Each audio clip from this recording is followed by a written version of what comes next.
Manifestation de mécontentement ce jour au Bénin. Les leaders des partis de l'opposition étaient dans les rues pour réclamer l'organisation à bonne date des élections.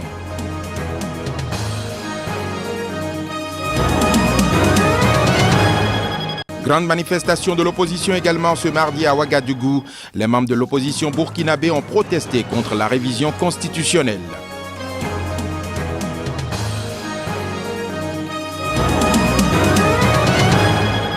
La France a prononcé un non-lieu dans l'affaire du naufrage du Joola, une décision qui annonce la clôture de ce dossier déjà classé par la justice sénégalaise.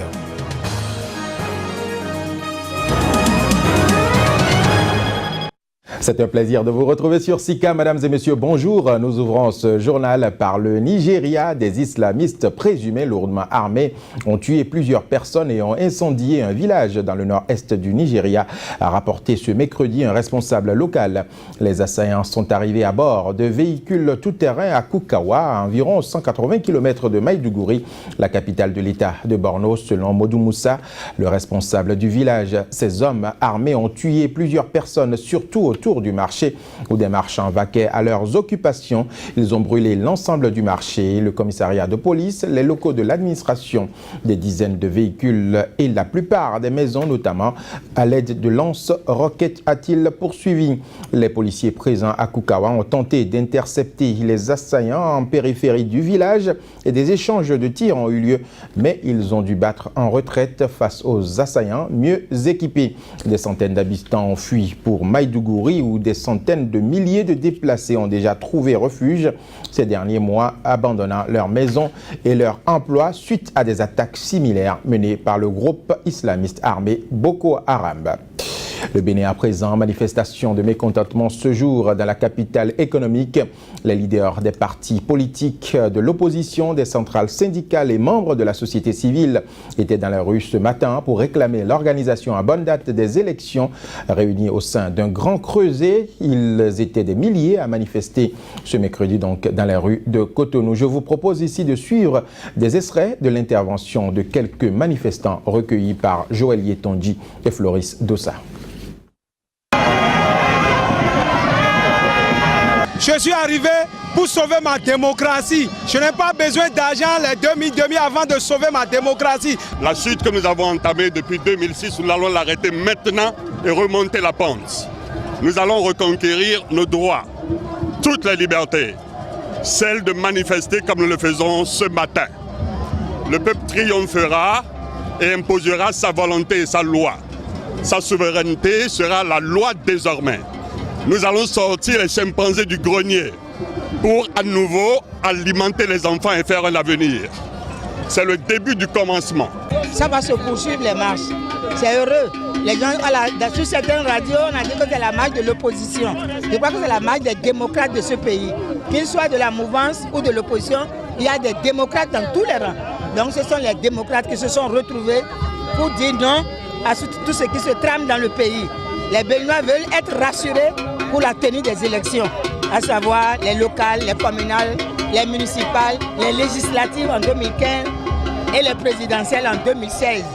Je crois que nous allons nous y atteler pour qu'il en soit ainsi. Et le chef s'est fâché, il a menacé. Malgré cela, la marche a eu lieu. On n'a pas besoin de parler. On n'a pas besoin de parler. Ça se voit. Ça se voit. Et justement, au sujet de cette marche de l'opposition béninoise, nous avons joint au téléphone le coordonnateur de la mouvance présidentielle. Selon lui, l'opposition doit plutôt œuvrer pour la finalisation à bonne date de la liste électorale par l'organe en charge de sa réalisation. Je vous propose ici de suivre Eugène Azatassou. Il est le coordonnateur des forces Cori pour un Bénin émergent. Oui, l'opposition quand même a suivi tout et a même participé à tous les débats. Oui. Et c'est très bien ce qui se passe. Donc, je crois que si c'est réclamer les élections, oui, ils sont en train tout simplement de vouloir approfondir la crise actuellement qui existe, qui fait que les structures salariales de la REPI sont en dislocation pratiquement. Il y a des problèmes énormes. Vous avez suivi toutes les sorties. Alors, je crois que ce qu'il faut réclamer, c'est que les structures chargées de la confection de la liste s'activent et nous sortent finalement cette liste pour qu'on aille aux élections. C'est à mon avis la seule chose à réclamer actuellement. Oui, mais M. Azatassou, en fait, ce que l'opposition béninoise dit, c'est que vous êtes au pouvoir depuis bientôt 9 ans et que gouverner, c'est prévoir. Vous auriez quand même pu prévoir l'organisation de ces élections. Bien sûr, les élections sont prévues à bonne date, mais il y a s'agit d'une liste. Vous avez vu tout ce qui s'est passé, tout le grand débat, ce qui s'apprête encore à faire. Lorsqu'on confectionne la réplique, on prévoit, c'est vrai, mais on ne peut pas prévoir une opposition qui se met en branle contre ce qui peut être une liste électorale permanente. Mais dites-moi, à votre avis, quelle est la porte de sortie que vous entrevoyez par rapport à cette crise? Alors, la porte de sortie, c'est que le COSLEPI réunisse tous ces éléments rapidement, discute avec tous, implique tous, et nous sortons finalement cette liste. Avec tous les milliards qu'ils ont pris, ils peuvent nous sortir une liste pour aller voter. Là maintenant. Dernière question, M. Azatassou. Dites-moi, est-ce que à la suite de l'opposition, à la suite de la marche de l'opposition aujourd'hui, la mouvance aura organisé également des marches dans la ville de Cotonou comme elle a l'habitude de le faire? Bon, si ça dépendra des mots d'ordre de l'opposition. Si nous allons faire le point, savoir si nous devons organiser une réplique ou si nous devons organiser des marches pour autre chose. Voilà, c'est l'avenir qui nous le dira. On ne peut pas le décider maintenant là où nous sommes. Et justement, sommes-nous dans une impasse électorale au Bénin? Tout porte à le croire. Pendant que le gouvernement cherche à décliner toute responsabilité dans le retard constaté dans l'organisation des élections communales et municipales dans le pays et que l'opposition et la société civile projettent des manifestations, ont tenu plutôt des manifestations à Cotonou ce jour au sujet des élections, de les élections municipales et communales. C'est la cacophonie dans le rang des députés, membres de l'instance en charge de la conception de la liste électorale informatisée. À la suite du président du dit organe qui était face à la presse le lundi dernier, le député Epiphane Kenom, un autre membre de cet organe, est monté au créneau ce mardi pour dénoncer ce qu'il qualifie de navigation à vue au sein du COSLEPI. Voici un extrait de sa déclaration. Les gens aiment boire le sang des pauvres, manger l'argent des contribuables. C'est ça, s'engrossir avec. Qu'est-ce qui fait la polémique aujourd'hui? Deux choses. Il faut que vous sachiez quelle est la mission confiée au COSLEPI qui est là actuellement. Et la deuxième chose, c'est le budget. Voilà les deux choses qui font polémique, qui entraînent, qui entretiennent la polémique. Le premier, la limite, n'est-ce pas, de l'action du COSLEPI. Il faut que le COSLEPI puisse permettre de faire sortir une liste électorale permanente informatisée, optimisée, pour permettre aux citoyens qui étaient largués très loin de leur résidence de se retrouver dans le box territorial et jouir de leur droit d'être candidat, d'être éligible. C'est ça. Que vont chercher les gens, dire qu'ils veulent aller prendre, n'est-ce pas, les données des Béninois de l'extérieur? Que veulent les gens en disant qu'ils sont en train de mettre en place la sécurisation, n'est-ce pas, de la liste? Il faut acheter VSAT, il faut acheter ceci, etc. On a mis tout le COSLEPI dans un drap qui est devenu trop large comme la mer et tu ne sais même pas à quel bout tu te trouves. Justement, joint au téléphone, le président du COSLEPI, l'organe en charge de la réalisation de la liste électorale au Bénin, a balayé d'un revers de main les accusations portées contre sa gestion. Pour lui, son collègue Epiphane Kenom est instrumentalisé. Je vous propose ici de le suivre sur des propos recueillis par Joël Yetonji. Si c'est Kenom, ça ne me surprend pas de cet homme-là. Et il avait averti. Mais si vous avez suivi sa conférence, il est nostalgique des temps à jamais révolu.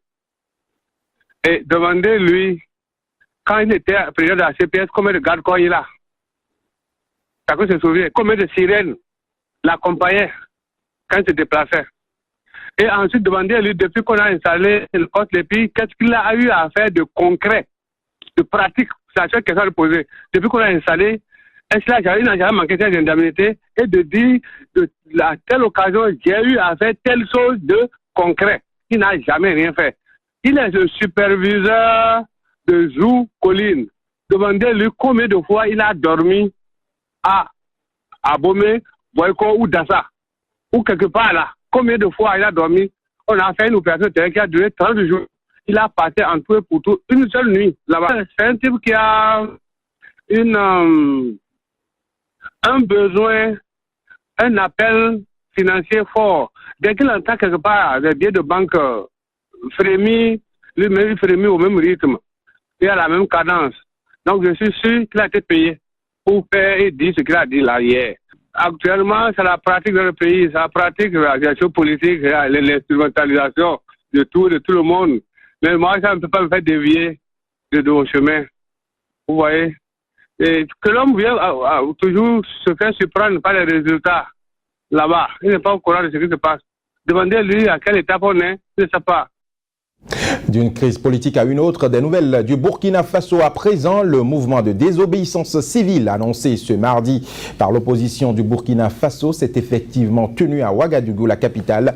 La manifestation visant à dénoncer une prochaine révision constitutionnelle qui permettrait le maintien au pouvoir du président Blaise Compaoré a été émaillée d'échauffourées. Reportage.